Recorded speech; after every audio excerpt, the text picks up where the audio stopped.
कुछ बदल जाता है। नए ट्रेंड, नए आइडियाज आते हैं और वही बदलाव लोग अपने घर में भी लाते हैं। रेनोवेशन होता है तो वो पेंटिंग करवाते हैं, पर्दे, अपहोल्स्ट्री, ये सब बदलते हैं, पर क्या चीज नहीं बदलती? फर्नीचर। खास तौर पर फिक्स फर्नीचर जैसे वॉल या ceiling panel, TV unit, wardrobe या फिर किचन कैबिनेट। जानते हैं क्यों? क्योंकि पुरानी लैमिनेट्स को उखाड़कर उस पे नई लैमिनेट को फिक्स करना मतलब ज्यादा समय, ज्यादा खर्चा, यानी महाझंझट। इसीलिए कस्टमर्स ये कदम नहीं उठाते और आप भी ऐसी साइट्स लेने के लिए कतराते हैं जहां इतनी झंझट हो। पर अगर मैं आपसे कहूं कि बिना पुराने लैमिनेट को उखाड़े उस पर नया लैमिनेट फिक्स किया जा सकता है, जिससे कस्टमर के पूरे घर को नया लुक मिलता है और आप भी पुराने लैमिनेट को उखाड़ने से बच जाते हैं, तो आप पूछेंगे कैसे? फेविकॉल रीलैम्प से। देखिए, फेविकॉल रीलैम्प दे पुराने लैमिनेट पर नए लैमिनेट को फिक्स करने की आजादी, वो भी एकदम आसानी से। तो देर किस बात की, आइए देखते हैं फेविकॉल रीलैम्प को इस्तेमाल करने का सही तरीका।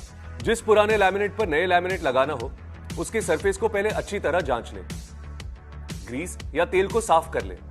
ध्यान रहे कि लैमिनेट की सतह एक समान हो, उसमें कोई बबल्स ना हो, कहीं से उखड़ा ना हो और कोई क्रैक भी ना हो। अब इस लैमिनेट कटर से सरफेस पर ऐसे चीरा लगाएं। ध्यान रहे हर चीरे के बीच आधा इंच का फासला होना चाहिए। अब पुराने लैमिनेट को एक साफ कपड़े से अच्छे से साफ कर लें।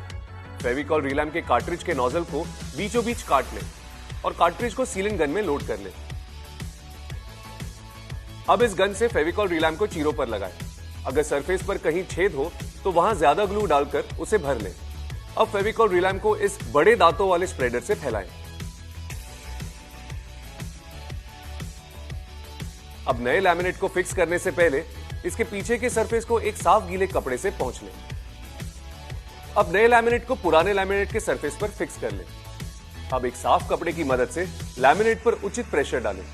अब लैमिनेट को एक बार उठाकर देख लें कि ग्लू नए लैमिनेट पर ट्रांसफर हो गया है या नहीं। अगर ग्लू ट्रांसफर नहीं हुआ तो वहां वापस प्रेशर दे, जिससे सही मात्रा में ग्लू ट्रांसफर हो जाए। अगर लैमिनेट कहीं से उठने लगे या किसी मरोड़ को कवर करने की जरूरत हो तो सिर्फ उसी जगह पर मास्किंग टेप लगाएं, ताकि इन जगहों पर भी बॉन्डिंग अच्छे से हो सके। मास्किंग टेप लगाते वक्त ध्यान रहे आपके हाथ एकदम साफ हो। 6 से 8 घंटे बाद आप रंधा कर सकते हैं और 24 घंटे बाद कटिंग कर सकते हैं। तो देखा आपने, लैमिनेट चाहे कितना भी पुराना हो, हॉरिजॉन्टल हो या फिर वर्टिकल, बेफिक्री से बिना उखाड़े उस पर नया लैमिनेट फिक्स कीजिए और फेविकॉल रीलैम्प से अपने कस्टमर को नया घर दीजिए।